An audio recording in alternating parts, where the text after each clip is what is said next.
it is something that should not be commercialized. It is not something that people should at least worry about stepping out of their homes. PAQI started off as a curiosity. So if we talk about the air quality standards in Pakistan, I believe they were last updated in 2010. Is that our policy making often consists of bands. Let's say the US scale calls hazardous, they call just poor air quality. Essentially, a lot of the story of air pollution is of energy poverty.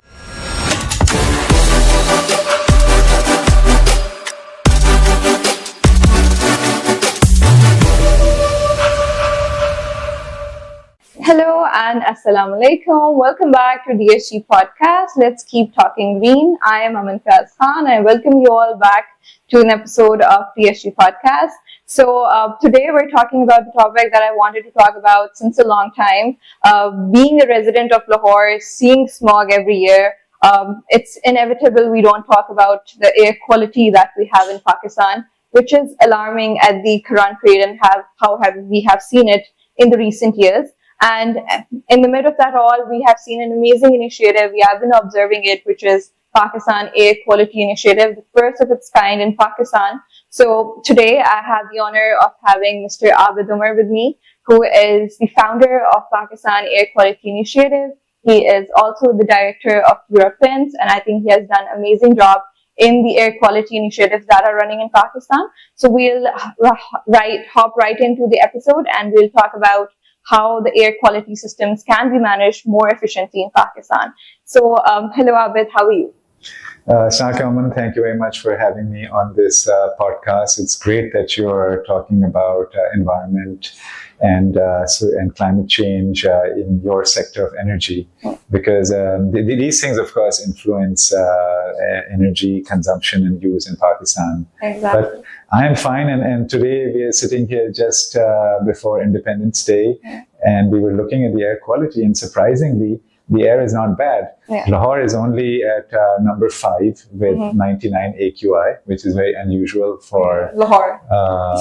And Karachi, similarly, is only in the top 15 and not in the top 10. So we're having a clean air days over here. How we call them clean, however, they're like, the bar is very different for Pakistani cities. So without ado, I'll talk about the initiative that you have launched, this PAQI in Pakistan. So I think this is the first of its kind and we haven't seen it before. So I'd like you to tell the people watching a little about the story, how you thought of it, how you started back in 2016.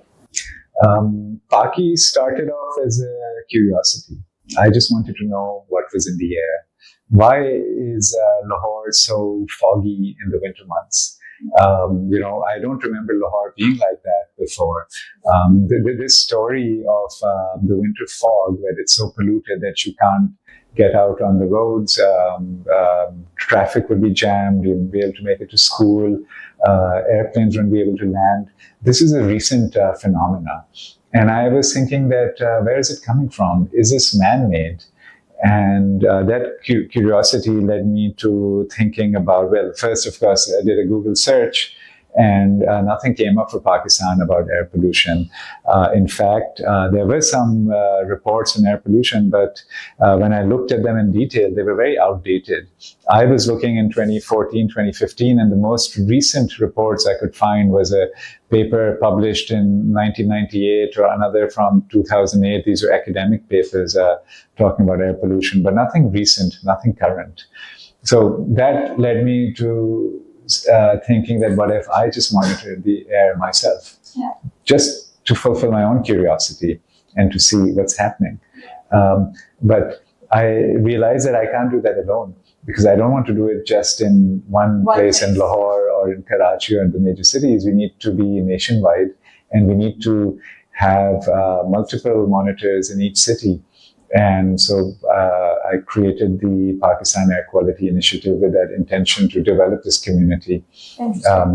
So fast forward to today, almost 8 years later, we are now a small research organization.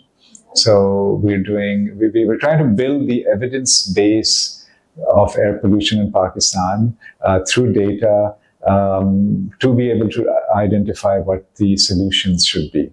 Interesting. I think it's amazing stepping up out of curiosity, creating something that the country needed, that there was a space for, immense space for. So whenever we set up something that is out of the box, that the other people are not doing, I believe it's not easy at all. So what have been the challenges that you have experienced so far in the journey in setting up this network nationwide, I'd say? So the first challenge was people not believing that this is an issue. That has been the issue with climate change. And people not believing that this is an issue worth talking about. Yeah.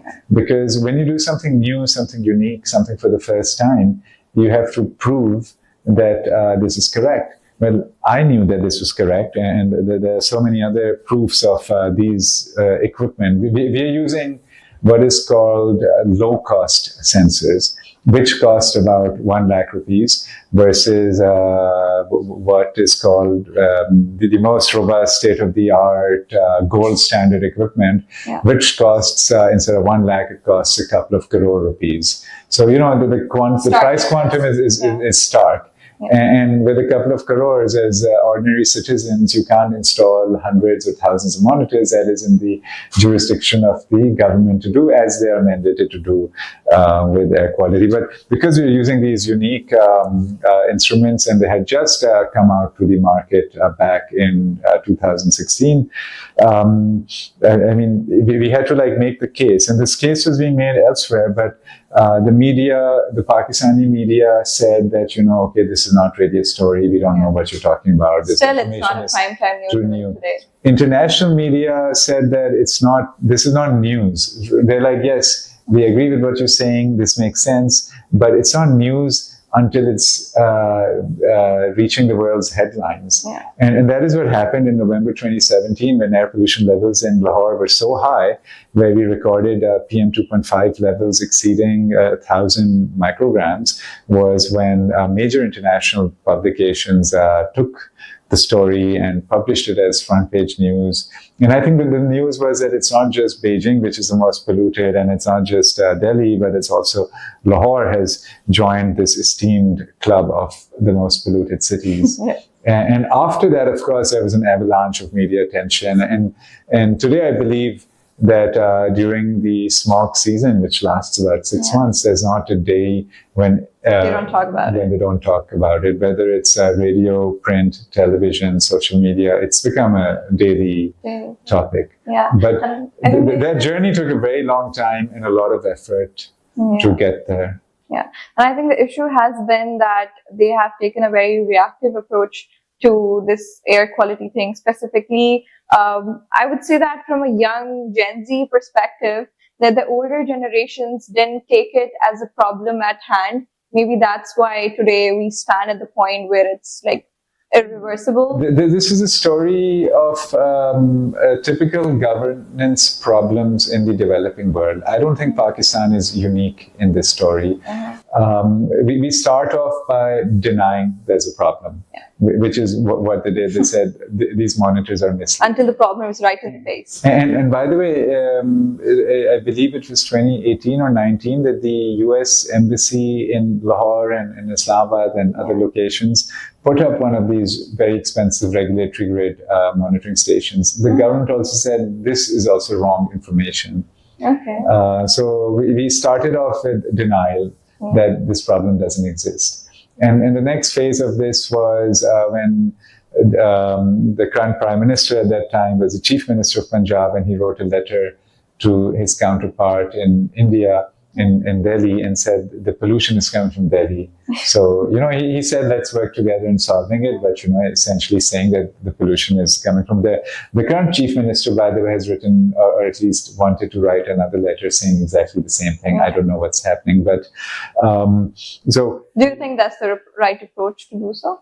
So we went from denial to blaming someone else. And then later we found other actors to blame, which are very visible actors. But I think those are the wrong people to go after. For example, the crop residue fires that we see along the ring road in Lahore, or if you are traveling not very far, just any highway. Away from Lahore, just a little bit away from the urban core.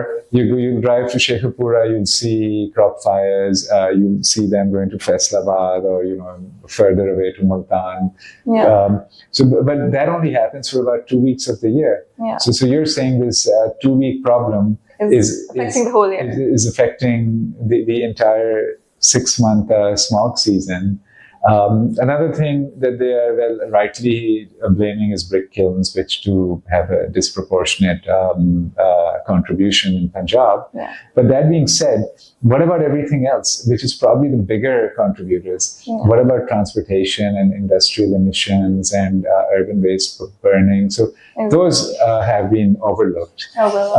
But that's a history, right? Like we went from denial to blaming transboundary air pollution, to blaming a few actors. There is very serious interest from the current government to do something about air pollution. Yeah. They came out with a smog mitigation plan last year, which, by the way, is the same as the smog mitigation plan the year before. But it was looking at implementation relaunched with a lot of fanfare. So just about 10 days ago, they came out with these smog guns, yes, with very visible media campaigns around it. Last year they came out with smog towers, and so there are certain things. I hope something is this time around. It is something long term, because what we have seen before in multiple issues in Pakistan is that they come in for a shorter period, and then there are short-term solutions, and there's nothing long-term. And I think that is the issue with many things, whether we talk about energy, whether we talk about environment, smog, whatever it is.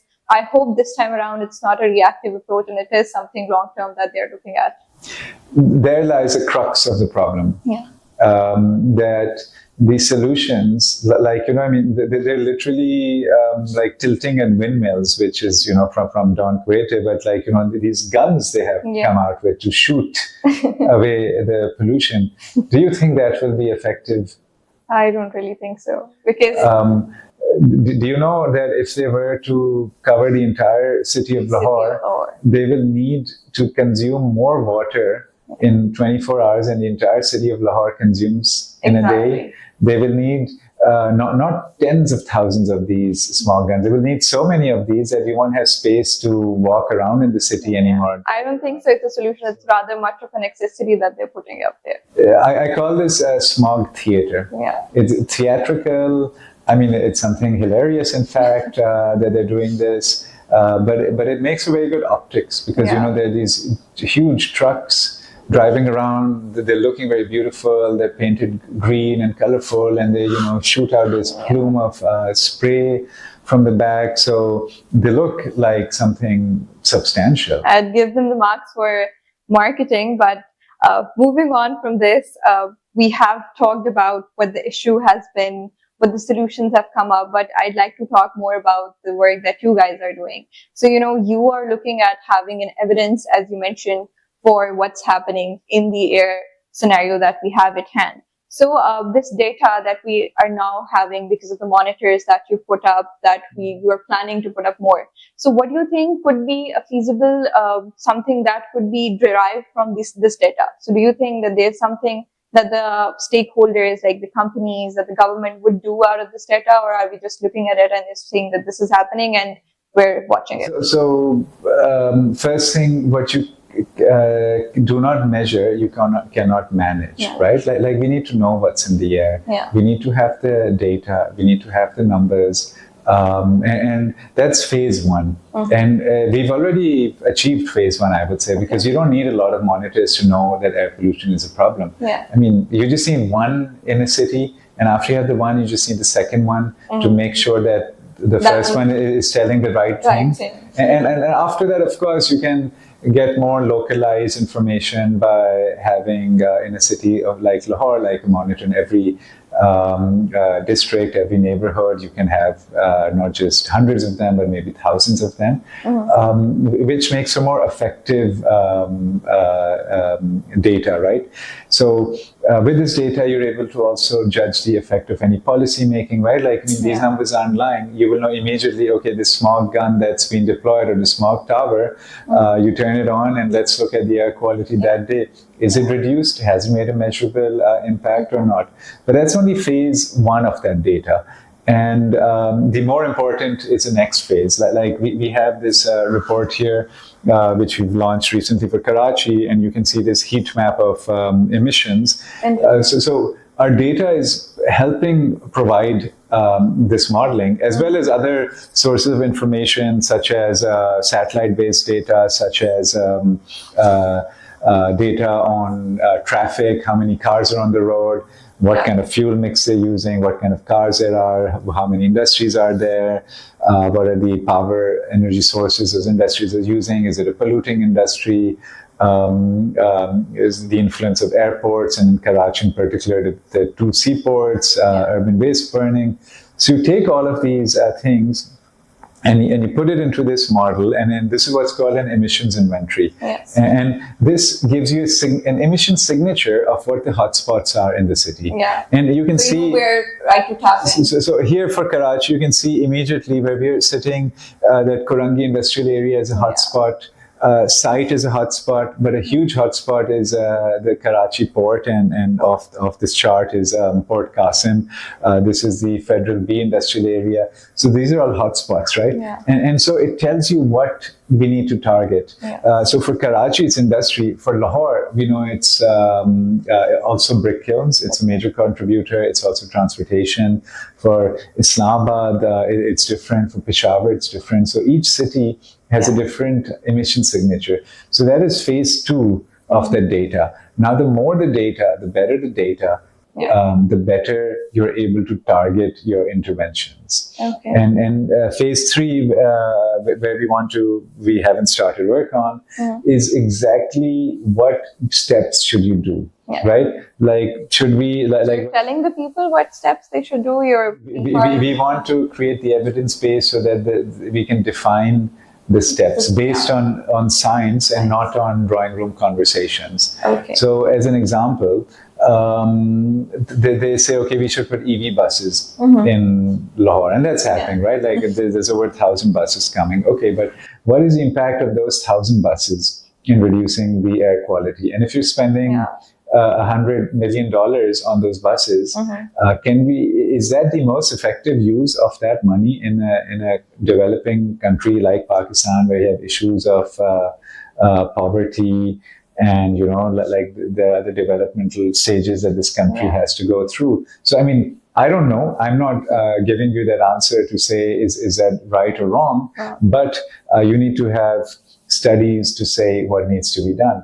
For example, brick kilns, there's a movement going on since a couple of years to upgrade them to brick kiln. Yeah, I think to upgrade them to a zigzag technology. Yeah. But in that case, there is evidence to show that cost of that upgrade does have an impact. But again, I say, is it a measurable impact? Yeah. Is it impacting, is it improving the air pollution levels for an ordinary citizen of Lahore?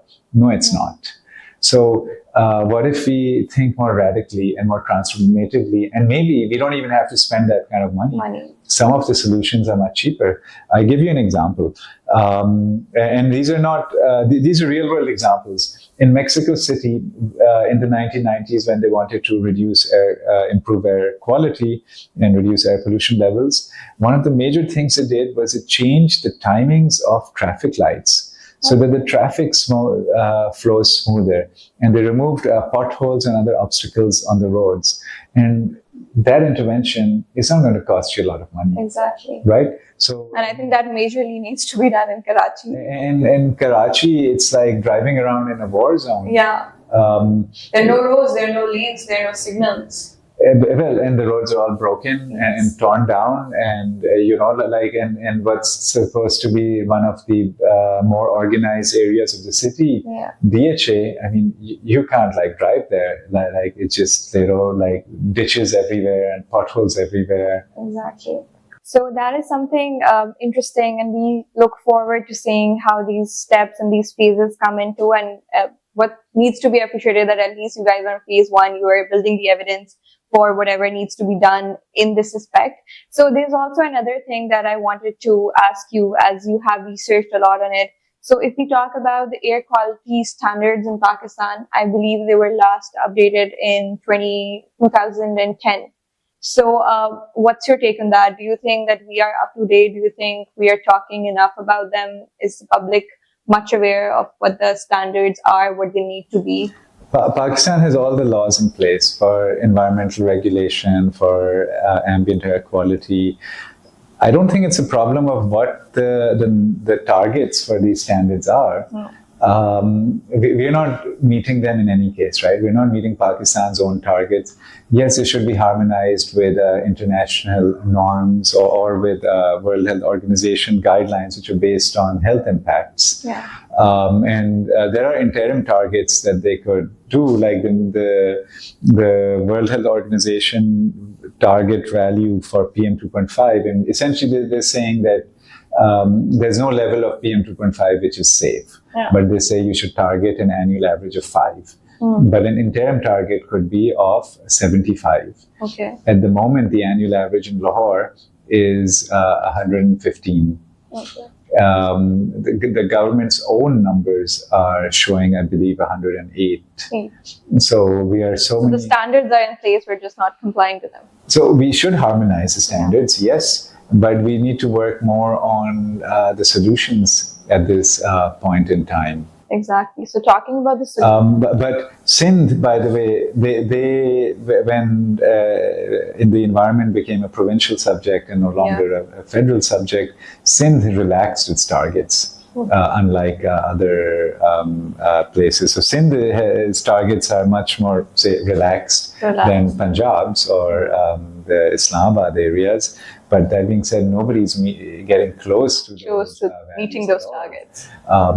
What needs to happen, there needs to be some kind of a policy plan to say we want to go towards the World Health Organization target, where every time an interim target is met, automatically after a certain time period, 1 year, 2 years, 3 years, you say, okay, now we have the next target in place. What happens in Pakistan, I think more important than what the targets are, is that our policy making often consists of bans. Like we ban things. We banned plastic bags. We banned brick kilns and crop residue burning. But all of these things. Over the top solutions. The brick kilns are still operating. Yeah. The crop residue fires are still happening. Every time you go to a shop, if you go to an upscale shop, you might not find plastic bags. But if you go buy your khola doodh and dahi, you're going to get it in a plastic bag. So what is the purpose of these bans? Our neighbors in India do the same. And that's why there's no clear roadmap to what's happening, or rather, I would say again the word measurable progress towards clean air in India. Just yesterday, they put a ban on a ban. So they had banned diesel vehicles more than 10 years old and petrol vehicles more than 15 years old, and the Supreme Court put a ban on that ban because it said it's unrealistic. But when policy making is based on these knee-jerk reactions, where you say, okay, yeah, that's a problem, let's ban it. So that's not how it works. Exactly. You need to have a long-term solution of how you're going to get to those targets. Exactly. Similarly, the Punjab government has just started this vehicle inspection program where they want to measure every single vehicle. That is going to take decades. So there are other alternative methods which are cheaper and faster, like what they're trying to do. If you do low-cost, real-time testing on the streets, you'll have that result in 6 months rather than in 10 years or 20 years. So, the policy making, like I said, is happening, but at the moment it's a bit theatrical, what is happening. Exactly. It all trickles down to the fact that we have laws in place. We do not have the right policies to support. We do not have the right implementation. But again, looking at the positive side, we see that something is happening, and we're looking at the times where at least awareness regarding it is coming in the general public. It's also a bit misleading what's happening. So there's something called the Air Quality Index, which is meant to be an indicator for public use, for ordinary people to understand, because you can't tell them, okay, sulfur dioxide levels in parts per million and particulate matter pollution in micrograms per cubic meter. So you just say, here's a number, which is called the AQI, which translates it into its health impact, where you say it's good, or it's bad, or it's very bad, or it's hazardous. So they've come up with their own scale. which is not really aligned with any health indicators. Okay. And what let's say the US scale calls hazardous, they call just poor air quality. I mean, the word hazardous carries Yes. some weight, and you would say, okay, we need to take some actions to protect your own health.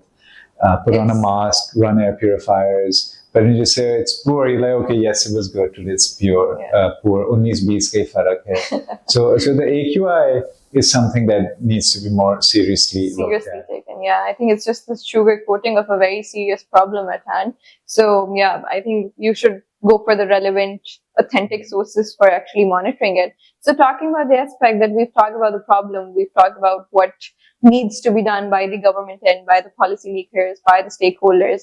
But again, we try to look at the positive side and we try to see that the people who are aware, what can they do? It's people like you, people like us who are working for the sector. So we were discussing these monitors that you put up. So tell us a little about that, how the general public, how the businesses can come together under PAQI and can help you out in this initiative, can do something from their end for the air quality levels in their respective space. While, of course, the prime responsibility of the government, where ordinary citizens and good corporates, industries can contribute is by filling the data gaps. Yeah. A lot of the attention is just on putting more monitors in Lahore. But what about Gujranwala and Shekhapura? Smaller cities, which are actually also pretty substantial places, and the spaces in between. So we're using air quality monitors that look like this. These are actually from a company called Air Gradient, and they're open source, so you can actually build this on your own in Pakistan. These are totally off-grid. They have a battery. The battery lasts for 2 weeks. They have the solar panel. They, in fact, already have a... What's the energy requirement for the charging? Like a mobile phone charger. Like it's very little energy. So if you are to provide energy, it's very insignificant. So that's why there's a very small solar panel, which is enough for this. And so these at the moment, the University of Chicago is running this global project under their Energy Policy Institute, where they want to fill the data gaps. And because it's a global project, we are doing the deployment along with some other entities in Pakistan, where we intend to deploy about 152 monitors. And we want to be not just in Lahore and Karachi. And, So the math is simple. The more monitors would be there, the more accurate the data would be, right? Absolutely. And these don't cost that much, right? Like, I mean, depending on which one, you're looking at ₹1,00,000, which is compared to the iPhones everyone carries. You can buy one iPhone or 5 of these monitors.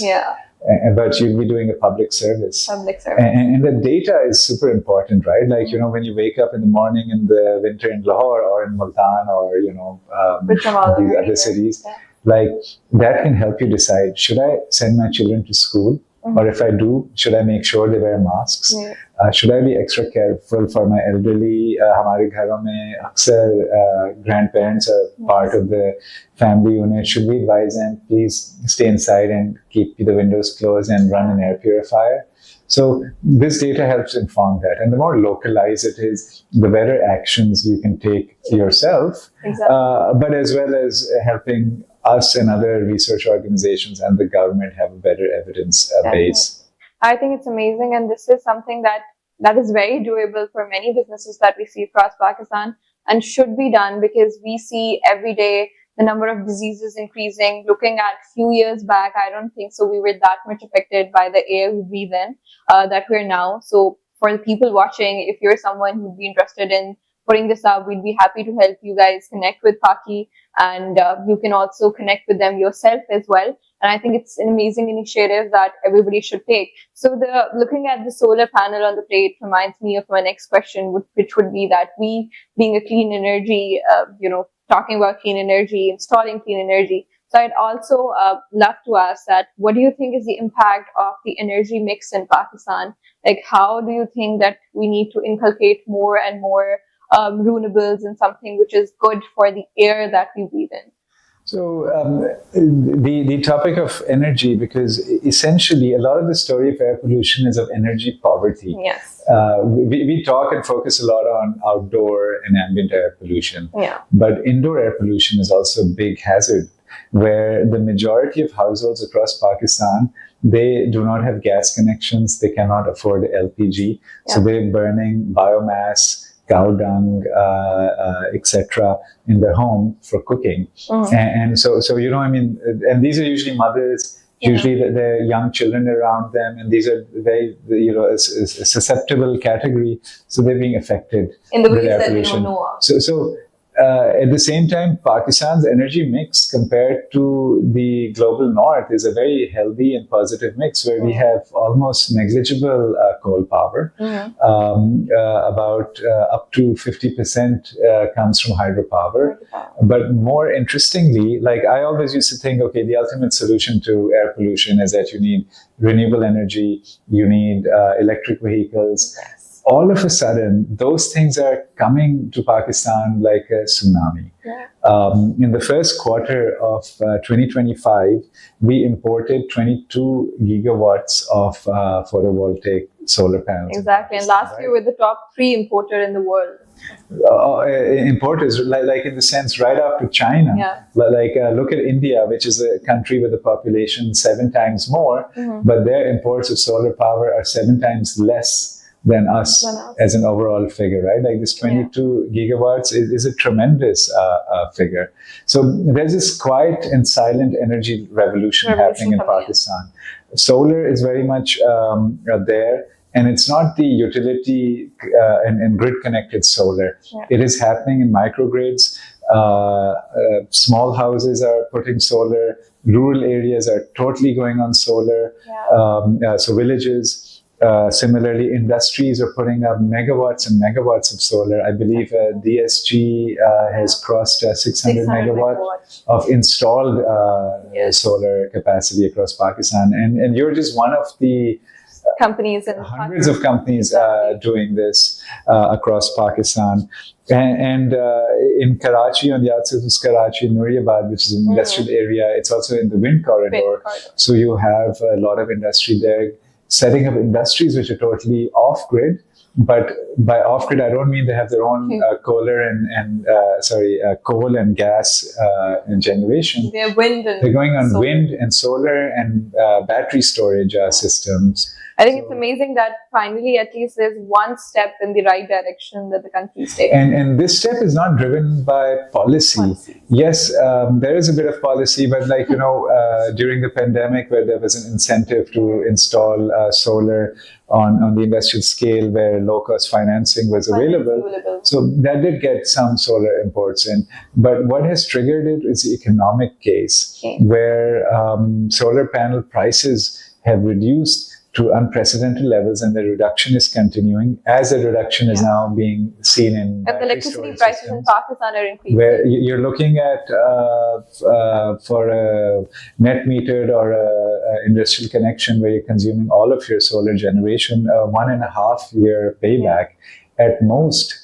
Where you're not consuming all of it, you're looking at a 2.5 year payback. This is unbelievable, right? Like after that, you have free energy, and it's renewable energy.